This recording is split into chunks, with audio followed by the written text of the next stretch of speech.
venezolano y sobre todo de los empleados públicos, que es quizás los que están, quizás no, son los que están más golpeados que no se les ha hecho un incremento del salario mínimo.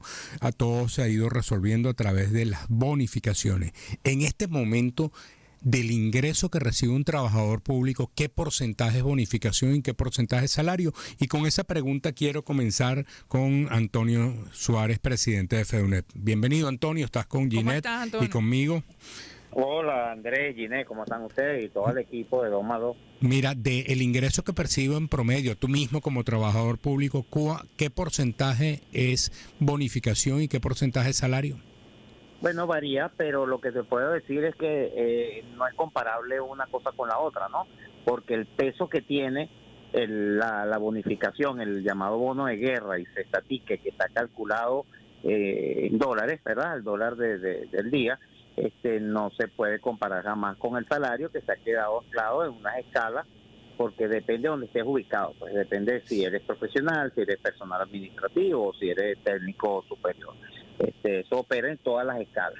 Entonces, como es muy bajo, porque eso se quedó en salario, ejemplo, un profesional anda en 400, a eso le suma la prima de profesionalización, que está calculada 400 bolívares, ¿no? Sí, señor, exactamente. Claro, Por si acaso, porque quien nos oye afuera puede pensar. ¿Qué es dólares? Puede pensar. Ajá, entonces, la prima de antigüedad y profesionalización están calculadas en un porcentaje X, dependiendo de su profesión o dependiendo de la antigüedad que tenga, pero están calculados en base a ese salario que percibe. Entonces, por supuesto, el monte es bajo. Entonces, cuando revisas, te consigues el trabajador en 1.200, 900 bolívares, que cuando haces el peso, que pones esto en una balanza, te das cuenta que el peso pues hunde, completamente se inclina hacia la bonificación. En este momento yo diría que, como todo el país lo conoce, sabe que hay unas discusiones que es sobre los métodos de fijación de salario mínimo, donde están incluidos los empleadores de cámaras, de industria, todas las centrales sindicales reconocidas que participaron o manifestaron su deseo de participar y de estar en la mesa de negociación, y el gobierno. Pero lo que no se ha definido es el salario, porque el salario es el que va a mover definitivamente todas esas escalas, tanto del sector educativo, el sector salud, el sector empleado público, obrero, en fin, es la que va a mover, va a dinamizar todas esas escalas y va a permitir que esa balanza pues se equilibre un poquito más, o sea, que tengamos un poco mayor compensación hacia nuestras cajas de ahorro, hasta nuestras prestaciones sociales, fideicomiso, bueno, todo lo que tiene influencia directa con lo que tiene que ver con el salario que percibe el trabajador. Antonio, ¿ha mejorado un poco la cobertura, por ejemplo, en algunas cuestiones de salud, también en la parte de gastos funerarios? Eso lo quería resaltar, ¿no? O sea, yo creo que sigue siendo, y en mi opinión muy personal, sigue siendo la mayor debilidad que tenemos en el sector.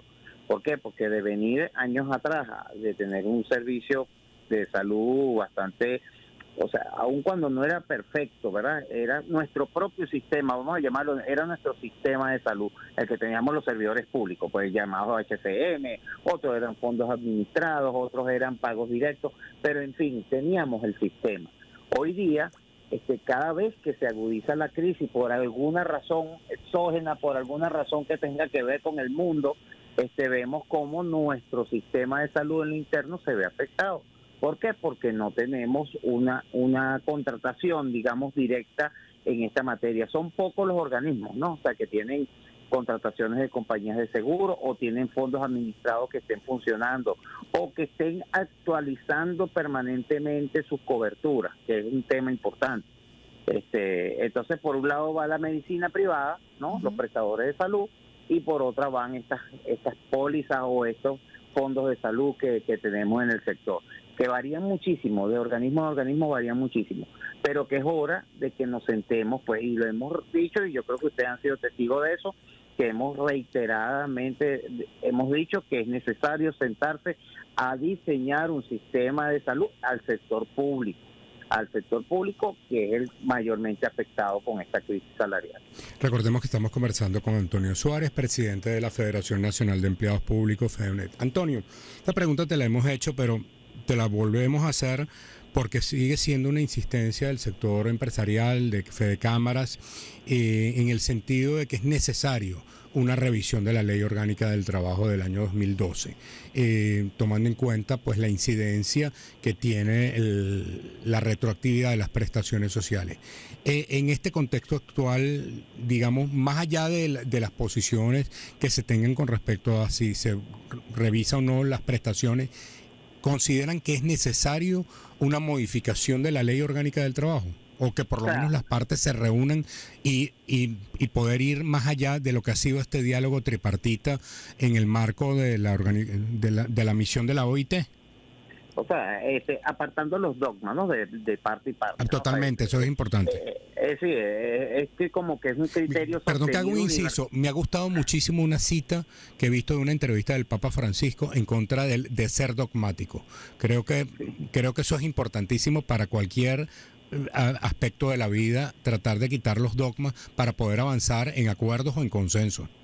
Sí, lo que pasa es que cuando arranco diciendo lo del dogma es porque se sataniza un poco la posición de los trabajadores, ¿no? O sea, que dicen que nos oponemos rotundamente a cualquier cambio o modificación de ley. No es cierto, no es cierto. Lo que pasa es que muchas veces la propuesta que viene del otro lado, llámese empleador privado o empleador Estado, es que no ofrecen absolutamente nada al trabajador. O sea, es entregar todo por nada. O sea, queda todo como en una promesa, ¿no? Y es una negociación que solo beneficia a un solo lado de la mesa. Y eso es bueno que quienes nos escuchen entiendan que no es negación a discutir ese tema, porque no solamente es el tema salario o prestaciones o estabilidad, ¿no? Hay una cantidad de temas en la ley que es necesario revisar. Pero es que se entienda que tiene que ser en igualdad de condiciones. O sea, no puede ser que la mano de obra, el motor, el que motoriza toda esta actividad, sea sector privado o público, ahí ya no importa eso, sea el que vaya como en debilidad a la negociación.